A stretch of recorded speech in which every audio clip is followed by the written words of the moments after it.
Good afternoon, ladies and gentlemen. It's about 1 in the afternoon here in the DMV area. So basically, I'm gonna show you today how to do your proper maintenance on a walk-in cooler or freezer. When you come out here and bring your chemicals, your refrigerants, your gauges, test refrigerant levels, So basically, this maintenance consists of the components of cleaning the condenser coils that's inside the refrigerator itself, and then your evaporator, which is right outside or on top of the walk-in cooler or freezer, which consists of just your fans, your compressor, your coils, and everything like that. So what you do for proper maintenance, all you have to do is basically, spray chemicals on the indoor unit, make sure fans are good and everything like that, and then come out here in the outdoor unit and basically the compressor and everything, make sure the refrigerant levels are good. Spray your evaporator coils and everything like that, and you just clean the area around it, make sure there's no debris on the fans or the fan case or anything like that, as you see here. So basically there you got a system, pretty old, but system that takes this is an R22 system, so everything for it is going to be a little bit more expensive. R22 refrigerant is expensive. So this thing consists of spraying the indoor and outdoor coils, make sure the fans are clean, checking the refrigerant levels, and checking for leaks. So when I come out here, the call was about the compressor, the system stopped working. So I open the walk-in cooler, fans are running. What's not running is the compressor. Reason why. So, testing my electrical, make sure my electrical is perfectly fine. I go out to my high and low cutouts switches, turn it to 0. If you want to test it, make sure it's low on refrigerant. Test it from the cutout temperature, bring it to 0, and it started working. So basically, it was letting me know that it was low on refrigerant. So, but then what you need to do is you need to find out why is it low on refrigerant. So you do a leak test. You can do many ways. Especially if you got straighter valves, like this is a straighter valve right here. Basically, it's not braced or soldered. It's basically just screw in with pressure. So basically, just thread in a nut that you thread in, and that's basically your straighter valve.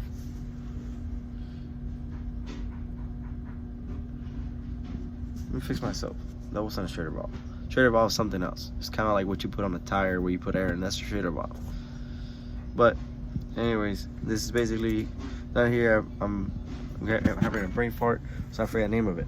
So right here, this is what you got here. This turn out nut right here. That's not like braced or anything like that.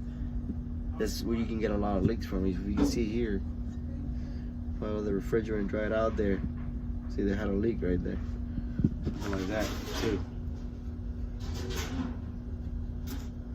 So what I did in this, so I looked for a leak. It's when the job gets harder. Thinking I come out here is gonna be easy cake, in and out. Now we have a leak, so now we gotta fix the leak. So the leak is coming from my low pressure cutout switch, which is this right here. This line right here, it's your low pressure cutout switch. You see how we bent coils all the way down to this little thing right here. Little box right here with the low pressure, high pressure cutouts. That's where you're right here from down here. This is where it's leaking from. Unfortunately, so we gotta fix that. The only thing, I didn't have the parts, so I had to call my boss, make a couple calls, call the customer, the company, and everything like that. Let them know difference in price. The only bad thing with an R22 system, it gets really expensive because the refrigerant ain't cheap. It's different if you have a 410A. It's cheaper, about 50. Depends where you live. Out here in the DMV area, most companies charge about $50 per pound, around there. Yeah, $50 per pound. R22 gets expensive. Some companies charge over $100 for a pound per pound. That's a lot of money. So, you know, these are my gauges right here. So that's why I used to check my refrigerants. So I put in. I was surprised why I didn't hear. Normally when you screw in the gauges, just your information. Your blue right here is low pressure. The red right here, what I don't want to mess with, is high pressure. And then the yellow one right here is basically where you add refrigerant or let the refrigerant out, like put the vacuum on there and suck all that refrigerant, nasty air out of there. So that's what you use for it. I wanted to have an easy day. Got about 2 more jobs to do before the end of the day, so I didn't want to be held back. So I already went to my first job, was a garbage disposal. That my people, a garbage disposal. If you're here humming, it doesn't mean that it's working. Just because you turn that switch on and you hear sound doesn't mean it's working properly. So if you don't hear the blades, if you hear that means it's not working properly. So customer called and said, my garbage disposal is working, but my water's not going down. So show up to the appointment. What garbage disposal was not working. It was just humming. It was stuck. So in order to fix this problem, if you want to do it yourself at home, instead of calling a company and save yourself some money, you have an Allen key under the garbage disposal. Right under, you see an Allen key to put it on, and you turn those blades. If it's really stuck, like put some force on it and break those things apart. What I'd recommend is using Dawn. So it's a video. It's basically just a video on these pro tips, how to do things yourself, or if you're working for a company and you come across this refrigeration and you want to learn how to do a maintenance. Basically, you do it. It's simple, super simple. I can show you the chemicals that I use for this. The evaporator coil, I use this. Foam, no rinse. So basically, I just add it. You know, put a bunch of. I wasted a whole can on this little thing, and inside. So I'm a little bit sick. Self-rinsing, fast-breaking foam. So you put it on there. It's gonna foam up. If there's like debris like right in front, it's gonna foam up for like a minute. It's slowly gonna start like that debris that's on there is gonna start like falling off down. So what you wanna do is that spray the evaporator coil, which is this right here, right there. There's your evaporator coil right here. This is your evaporator coil right there. Be careful with it because those fins are really sensitive. So, but this is your fan cage and everything. So I cleaned this, the evaporator fan cage, clean all this, vacuum out all the debris that was like chilling on the ground and everything. So for my new beginners, this is the compressor. This piece right here, this bubble looking thing, the compressor. That's right there. That's a defrost timer, and this is your disconnect. Right here, this disconnect is for 208 and up. And so far, mostly there's a can of R22, a bottle of R22 is most of the time it's green. Could be different colors, but mine is green. You see it right there. See, I had it connected. All I did, literally, I put in 1 ounce of R22 in this system. It was game over. It was everywhere.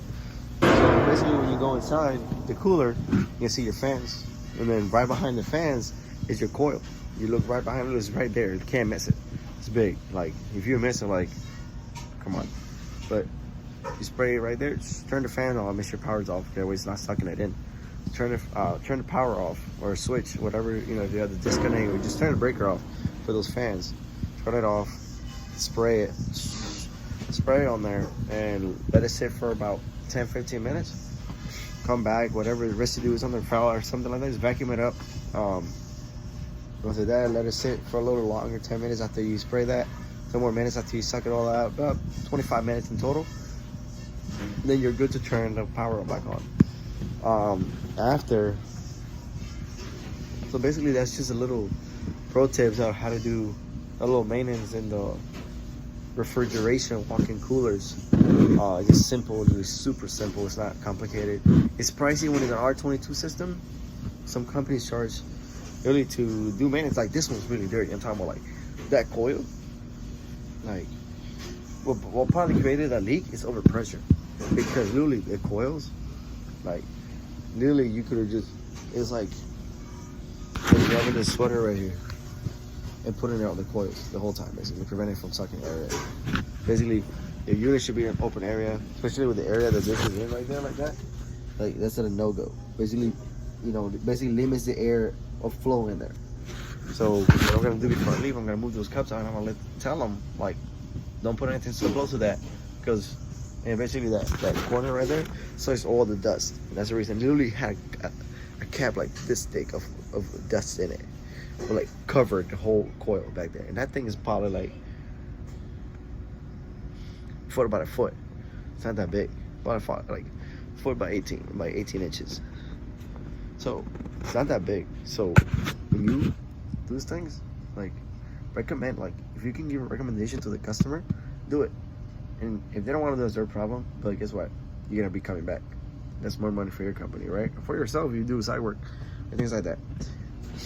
But you know, there's little pro tips you want. You know, you always want to check. Always want to check for leaks and everything like that. It doesn't require a leak tester. You literally can hear it. So if there's a leak, you be hear hissing. Like I didn't, you know, me when I got here, I didn't think it was a leak, because maybe cut out, because normally when the system hits low pressure or low refrigerant, it kicks off. But it's a safety switch, it kicks off. So there was, well, you know, who would have thought that there would be a leak, right? So that's the only way I cleaned up, did everything I did, and I was like, okay, because basically it kicked on basically because I opened up that switch for the compressor. That's the reason it kicked on. That's how I knew it was low on refrigerant. You turn it down, turn it down, and brings it to 0 degrees, and you'll kick it on, basically forcing the compressor to work. So then you turn it right off, like don't let it running, because basically if it's low on refrigerant, I'm forcing to make the system work hard. So basically that's what you do. So next, after that, you put everything back together, and you should be on your way. Literally, it's not hard. Simple things like that. But I'm gonna move a little off topic here. So basically, you can do this on your own, especially at home. Later, you probably see a video of me doing an HVAC maintenance. I did one last on Friday, Valentine's Day. I should have done it. I should have vlogged it, did a video on it, you know, or like DIY on it, do it yourself, or like FYI type thing. That way y'all know, for customers and companies or new people going into the HVAC and the refrigeration business. Little pro tip, that way, you know, helps you out. I'm a fast learner, so I haven't been doing it. I've been doing HVAC for a while. Refrigeration, I just started doing it about a year or so ago. You know, my boss forced me to do it, and I learned pretty quick. So that, you know, the fact that I can come up with these tips and how to help out and how to properly do it, really, that's your maintenance. Your maintenance is cleaning those coils, checking your refrigerator, making sure all the electrical is good, make sure there's no leaks, things like that. Make sure like the system is properly working before you even leave the premises. And don't be afraid. One thing, always be confident. If you find a problem that is not the quote that you gave, you know there's going to be a price increase. The customer needs to know that. So if the customer gives you a hassle, you tell them, well, up to you. You can do it for the same price and fix it. But like the price that I gave to maintenance it, and then having to fix a leak. Remember, fixing the leak is not easy on an HVAC or a refrigeration system, because what happens is when you open that up, you have to vacuum it. You have to put a vacuum on it to suck all that air and all that nasty stuff from there before you even put refrigerant in. So it's more work and labor and everything like that. So use of equipment. So you gotta tell the customer what really is going on. That way they have an idea of what to do. again, just be confident. If you give a price, if something changes, there's gonna be a price difference. It's up to you. It depends on the company you're working with, depends your boss, or depends yourself. If you want to do it for that same price, you face it basically more work, same price. It's up to you. But me, I told him, look, there's gonna be a difference in price, and I told him, I called him, they said go ahead. So it's either you don't lose anything. All I'm gonna tell you, well, then you can say, well, you want me to fix it, or I can go away. Like, you can call another company to come, but you gotta pay me for the maintenance. Easy as that. You did the maintenance, they gotta pay you for what you done. The extra work, they don't want to pay you for it, they can look for another company. Things like that. Always be confident.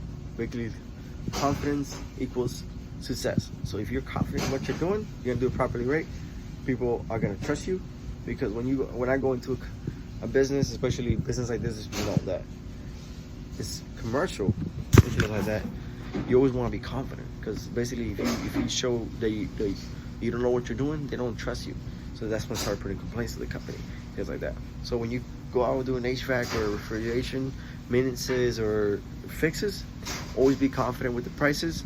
You know, don't over exaggerate. You're not gonna charge somebody $3,000 to fix a leak. It might cost you a fix like that, because you know the amount of work and parts and things like that. Because HVAC parts are not cheap; they're expensive compared to plumbing and electrical.